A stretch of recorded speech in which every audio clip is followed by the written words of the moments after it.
Matapos nga po ang ilang buwang paghihintay ay magsisimula na rin naman nga bukas ng umaga ang mga laro ng NBA. Yan naman ang ating unang storya na aalamin at pag-uusapan dito ngayon sa ating panibagong video na sasabayan ko na rin ang sinasabing never say die combo ni na Justin Brownlee at Coach Tim Cone at ang naibalitang pantapat ng Gilas Pilipinas kay Rondae Hollis Jefferson. Kaya mga idol, tara!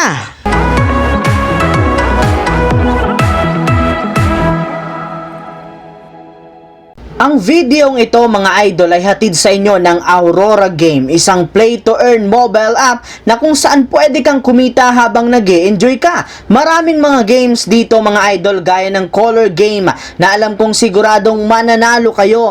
Dragon versus Tiger na simple lang pipili ka lang kung Dragon ba o Tiger ang mananalo. Meron ding Toss a Coin na alam kong alam nyo na at marami pang iba. Sobrang dali lang mag-register, gamit lang ang iyong mobile number, hintayin ang verification code at gumawa ng password. Madali lang din mag-cash in at pag panalo, cash out agad gamit ang iyong GCash account. Kaya ano pang hinihintay nyo mga idol?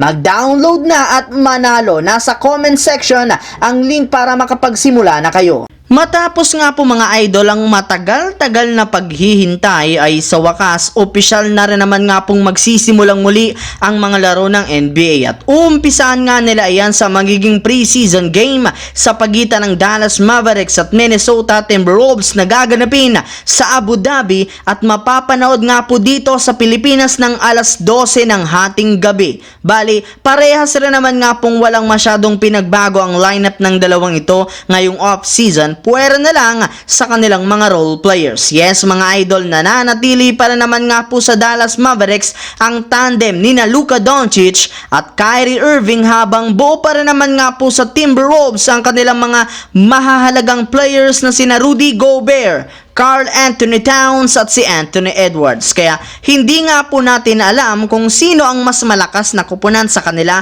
matapos ang nagdaang off-season. Pero ayon rin naman nga po sa ilang mga analyst, mas malaki pa rin naman nga po ang tsansa ng Dallas Mavericks na manalo sa kanilang unang game sa pre-season kontra sa Minnesota Timberwolves. Samantala, pumunta naman tayo sa ating sunod na pag-uusapan sa balitang sinasabing never say die combo ni na Justin Brownlee at Coach Tim Cone at ang naibalitang pantapat ng Gilas Pilipinas kay Rondae Hollis Jefferson. Katulad nga po mga idol ng naibalita ko sa inyo, matapos nga pong manalo ang Gilas laban sa team ng China, diretso na nga sila sa gold medal match kontra sa Jordan ni Rondae Hollis Jefferson. At since tinalo nga sila nito sa kanilang laro sa group stage ng Asian Games, malinaw na dehado sila sa kanilang bakbakan. Kaya kung gusto man nga po nilang makakuha ng pantapat nila kay Rondae Hollis Jefferson na siyang bumubuhat ngayon sa Jordan. Pero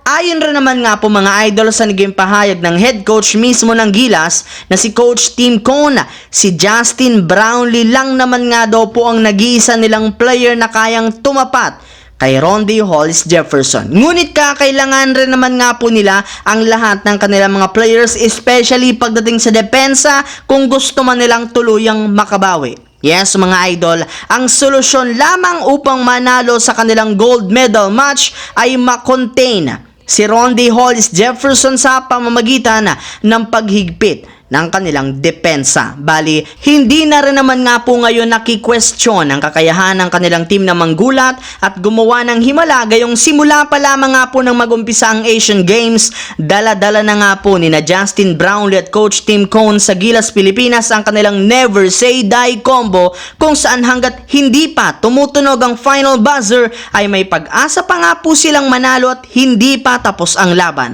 At yan nga po ang gagawin nilang muli sa kanilang magiging rematch kontra sa Jordan sa gold medal game. So yun lamang mga idol ang ating bagong video na ating pinag-usapan ngayon dito sa aking YouTube channel. Once again, this is your J-Zone TV. Huwag kalimutang mag-like at syempre mag-subscribe. Pindutin ang notification bell sa akin channel para lagi kayo maging updated sa mga videos na pinapalabas ko. I-follow, bisitahin at i-like ang ating Facebook page. J-Zone TV. Maraming salamat mga idol. Hopefully, nag-enjoy kayo ngayon.